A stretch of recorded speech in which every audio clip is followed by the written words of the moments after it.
24 Sussex Drive is the Prime Minister's official residence.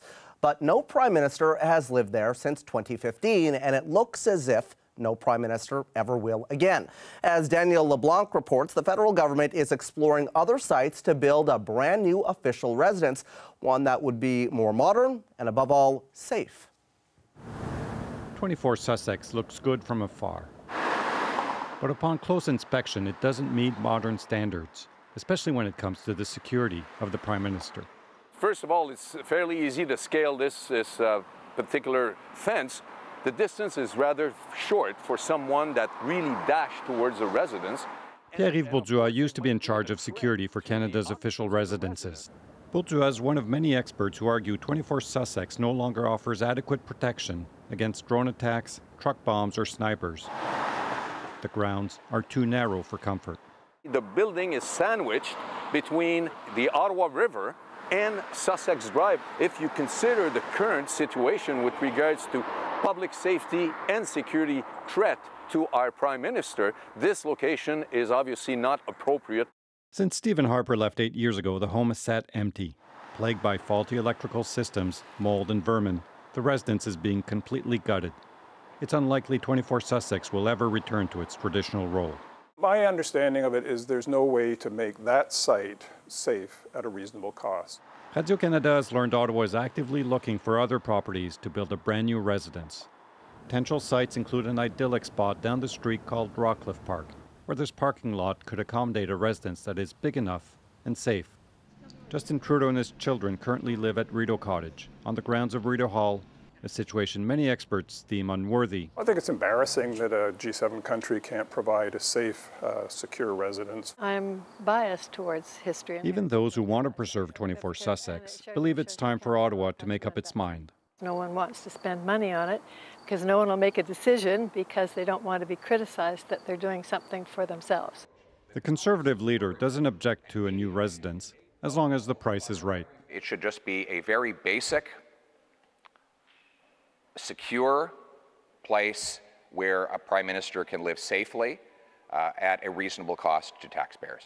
The government promised to settle the matter of 24 Sussex by the fall, but a new minister was put in charge last month, which could delay a final decision.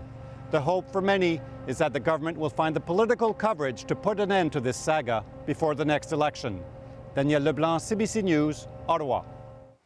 Okay, we just heard a snippet of our next guest speaking about 24 Sussex Drive. For more on the security considerations around the property, we are joined by former RCMP Deputy Commissioner Pierre-Yves Bourduas. So I want to talk to you about, Mr. Bourduas, the situation around this residence. This is the #1 story on our site right now. Clearly, there's a lot of interest in it. Correct. Can you give me a laundry list of what makes it so unsecure right now? Well, first is the location. Yeah. It's a very small property for a building that size, and it's ostensibly has on the north side the Ottawa River, and on the south side, Sussex Drive. And ostensibly, this building is located on a property that is about 100 meters, which is way too small, way too close to transports, way too close to the Ottawa River, and therefore it creates, in my opinion, a serious hazard for security reasons as being the residence of the Prime Minister. We've been talking about this around the newsroom today because that is kind of a water cooler topic for everybody. And we're talking about, the White House, 10 Downing Street. There are other residences that are kind of in the middle of downtown. Why is this one different? Why can't it be secured? Well, it's just you need a buffer zone around these types of residences. Right. Let's go back to July 2nd, 2020, when this individual drove from Winnipeg and tried to force entry on the Rideau ground, and the RCMP was able to apprehend this individual, who happened to be armed, and going towards Rideau Cottage, where he wanted to basically do harm to our Prime Minister. But the Governor General's residence has a huge buffer zone around the residence, which allows the force, such as the RCMP, to react to an intruder, and therefore being able to apprehend the individual before the individual can cause harm. We were talking about, when we were in commercial break there, about the 1995 it was incident with the Chrétiens. You remember this, where the guy scaled the fence as well, right? Scaled the fence, and actually Aline Chrétien defended herself with a sculpture. So it was troubling, and the RCMP have adapted their strategy with regards to technology around 24 Sussex. But as we all know, the electrical system, plumbing, is totally inadequate for to improve an already antiquated technological support and safety around 24 Sussex. So security concerns dating back to the 90s, but there are modern concerns here as well. I know something else that you mentioned was drones. Correct, because if you are looking at modern technology, there could be a potential for a drone attack. So therefore, the roof would need to be reinforced. And, you know, looking at the cost of renovation at this particular location and looking at the small surface around this particular location, in my opinion, create a serious problem.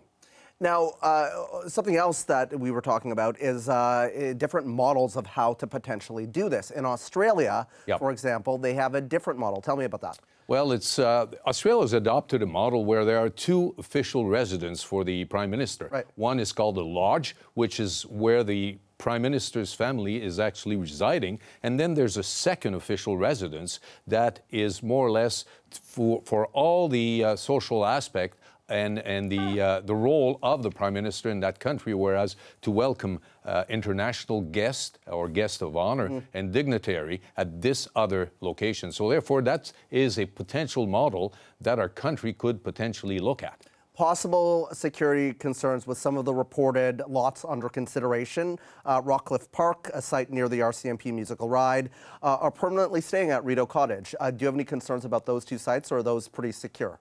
Well, Rideau Cottage, as far as I'm concerned, it's political is all about perception here. Let's not ignore the fact that, you know, Rideau Cottage is located on the Governor General's and backyards, and it's the Governor General's residence. So, hence, the perception here is not great for our Prime Minister, who's duly elected by Canadian. So, therefore, I again would look at a particular venue that is large enough and would have all the required buffer zone around the residence, so to add an additional layer of protection for our Prime Minister and his or her family.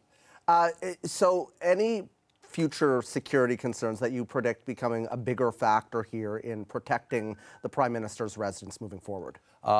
The RCMP is working collaboratively with other key partners on this particular project, but the RCMP is looking at the current intelligence picture and also looking at future potential challenges such as drones, for instance. So therefore, the RCMP is thinking forward, looking at hopefully state-of-the-art equipment that would be able to provide technological support to ensure the safety and security of our Prime Minister, other dignitary, and the Prime Minister's family.